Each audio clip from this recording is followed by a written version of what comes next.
Hello guys, this is my first video related to mathematics and today's topic is graph of linear equation in two variables. मैंने देखा कि बहुत सारे students specially my sister को इस topic पे बहुत प्रॉब्लम आ रहा था, तो हम सोचे कि क्यों ना इस टॉपिक से ही अपना वीडियो स्टार्ट किया जाए। तो इसमें पहले हम कोऑर्डिनेट ज्योमेट्री के ब्रीफ डिस्क्रिप्शन के साथ स्टार्ट करते हैं। Okay, so coordinate geometry.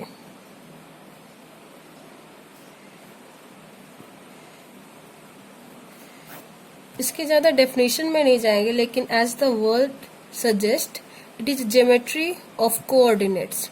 अब कोऑर्डिनेट्स क्या होता है? ओके, देन पहले हम लोग एक्सेस के बारे में बात करते हैं, कोऑर्डिनेट एक्सेस के बारे में। क्लास 9 में केवल आप लोग को 2D ही पढ़ना है, जिसमें दो एक्सेस होते हैं, x and y. X is also called real axis and y is called imaginary axis.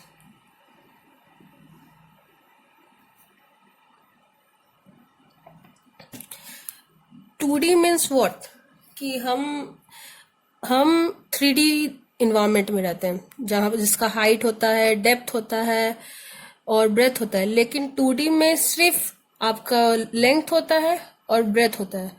इसके हर एक पॉइंट से हमका एक डेफिनेट एड्रेस होता है। जैसे कि हमारे स्कूल में हमारा एक रोल नंबर या फिर एडमिशन नंबर होता है, वैसे ही हर एक पॉइंट का इसमें एक एड्रेस होता है, जिसे हम लोग बोलते हैं कोऑर्डिनेट्स, और हम उसे डिनोट करते हैं ए बी से। मान लो एक पॉइंट लिए हम लोग P, ठीक है, और उसका एड्रेस है ए बी। इस एड्रेस को ही हम बोलते हैं कोऑर्डिनेट्स। अब ए बी को क्या बोलते हैं? तो in mathematical term a is called abscissa and B is called ordinates, और ये दोनों मिलके ही बनाते हैं आपके कोऑर्डिनेट्स ऑफ पॉइंट P। तो किसी भी पॉइंट इस पेपर पे या कोई भी जगह पे आप कोई भी एक पॉइंट उठाओ, तो उस हर पॉइंट का एक कोऑर्डिनेट होता है।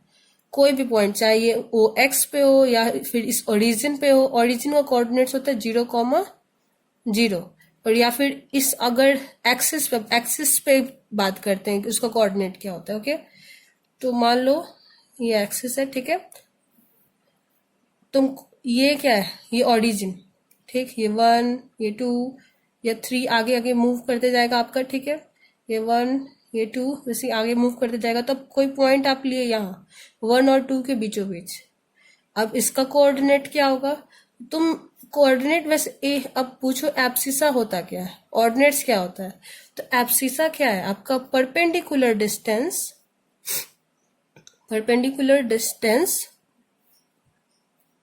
From y axis. अपोजिट ले लो, अगर जब तुम इधर का लोगे तो y एक्सिस का, और जब इधर लोगे तो यहां से डिस्टेंस। तो ऑर्डिनेट्स क्या है? परपेंडिकुलर डिस्टेंस फ्रॉम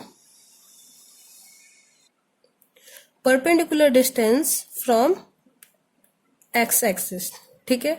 तो एब्सिसा क्या है? एब्सिसा है इस डेफिनेशन पे हम इसका कोऑर्डिनेट्स निकालते हैं, तो abscissa perpendicular distance from y axis. तो इस पॉइंट का इस एक्सिस से परपेंडिकुलर डिस्टेंस कितना है? इतना, ठीक है। तो ये क्या है? आपका इन दोनों के बीच में लाई कर रहा है, तो ये क्या होगा? 1.5। तो इसका एब्सिसा की जगह पे एक जगह पे हम लोग डालेंगे 1.5, ठीक है। अब बात करते हैं इसका ऑर्डिनेट्स का। तो इस पॉइंट का इस एक्सिस से एक्स एक्सिस से डिस्टेंस कितना होगा? ऑफ कोर्स सी एक्सिस पे लाई कर रहा है, तो डिस्टेंस कितना होना चाहिए? 0। तो ये ऐसे ही निकल गया इसका 1.5,0। वैसे अगर इस पे लेंगे तो किसी भी पॉइंट पे लेते हैं, ठीक है। मान लो कि यहाँ पे कोई है पॉइंट P, ठीक है, P डिस्टेंस पे है यहाँ पे, तो इसका क्या आएगा? तो ये नेगेटिव है, ठीक है, तो ये आएगा -P, 0। तो इसी तरीके से जब इस पे लेंगे तो इस एक्सिस पे इसके हर एक एक्सिस हर एक पॉइंट का एब्सिसा क्या होगा आपका 0।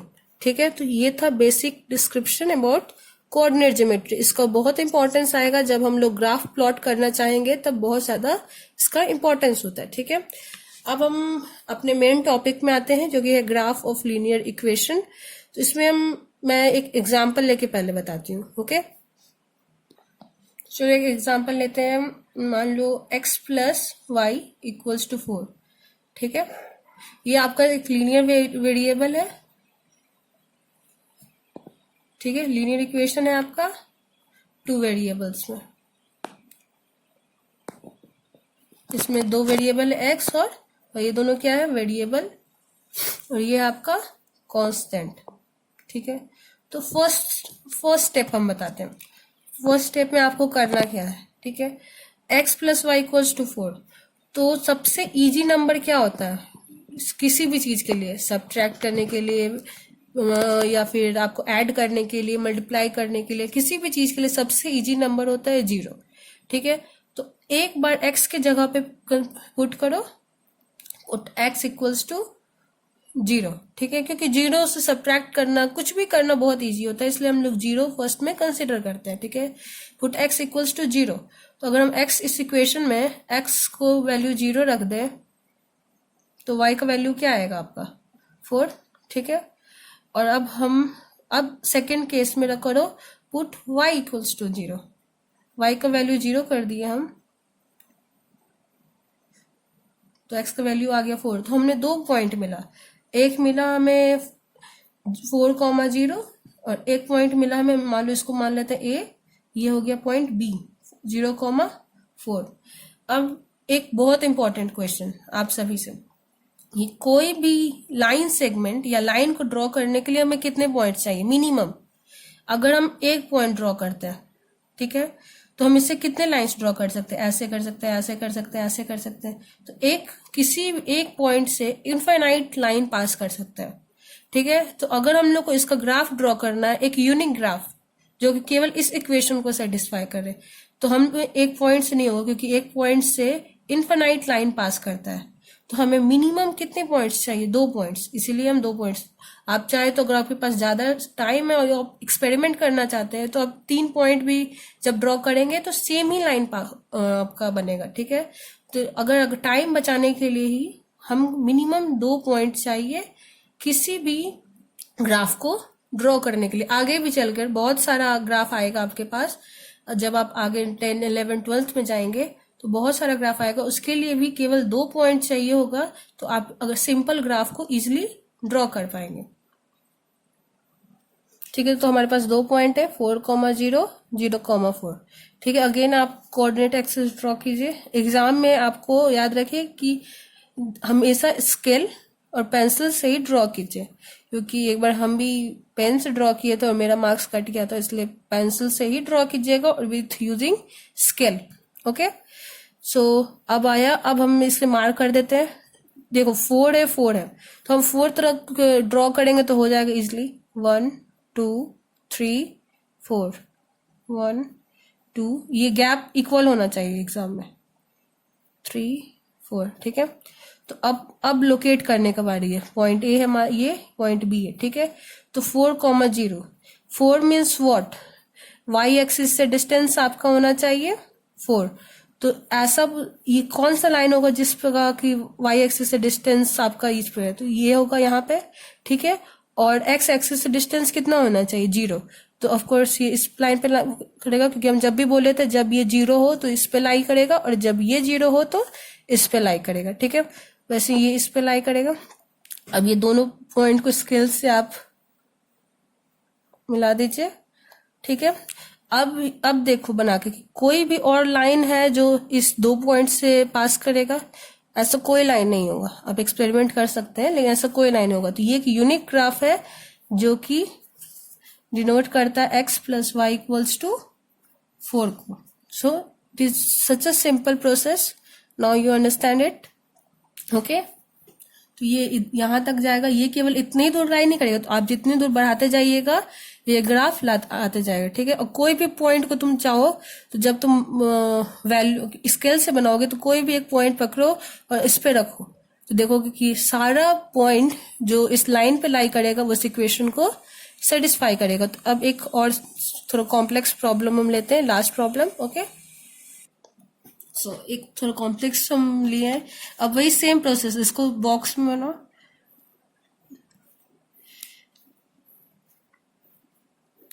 एक्स वाई, ठीक है।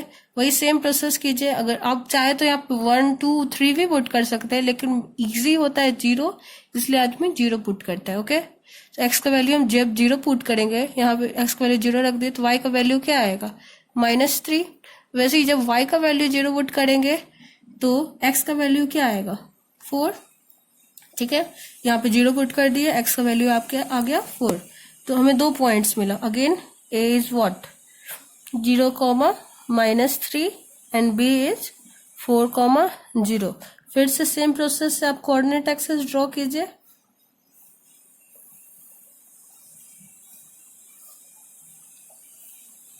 ये हो गया 1 2,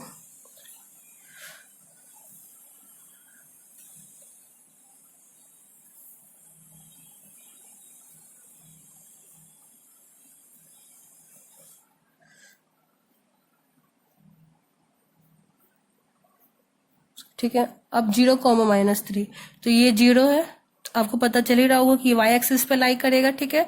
एंड देन -3 मीन्स ओरिजिन से -3 डिस्टेंस, मीन्स यहाँ पे इतना डिस्टेंस, ठीक है। तो 0, -3, अब 4, 0, तो ये किस पे लाई करेगा, आपका एक्स एक्सिस पे, क्योंकि इसका क्या एक्स से डिस्टेंस क्या है 0, तो 4, 0 4, 0, ठीक है। अब ये दोनों पॉइंट को एक साथ मीट करवा दीजिए। सो अगेन ये आपका लाइन बन गया क्या, 3x - 4y = 12, ठीक है। सो ये 2 क्वेश्चन से आई होप कि आप समझ पाए होंगे। और अगर कोई भी क्वेरी हो या फिर आप एनसीईआरटी का बना रहे क्वेश्चन, कोई भी प्रॉब्लम हो, तो आप कमेंट बॉक्स में भेजिए और उसका सॉल्यूशन हम डेफिनेटली कोशिश करेंगे कि जल्द से जल्द भेज दें। So please subscribe my channel and please like it. Thank you.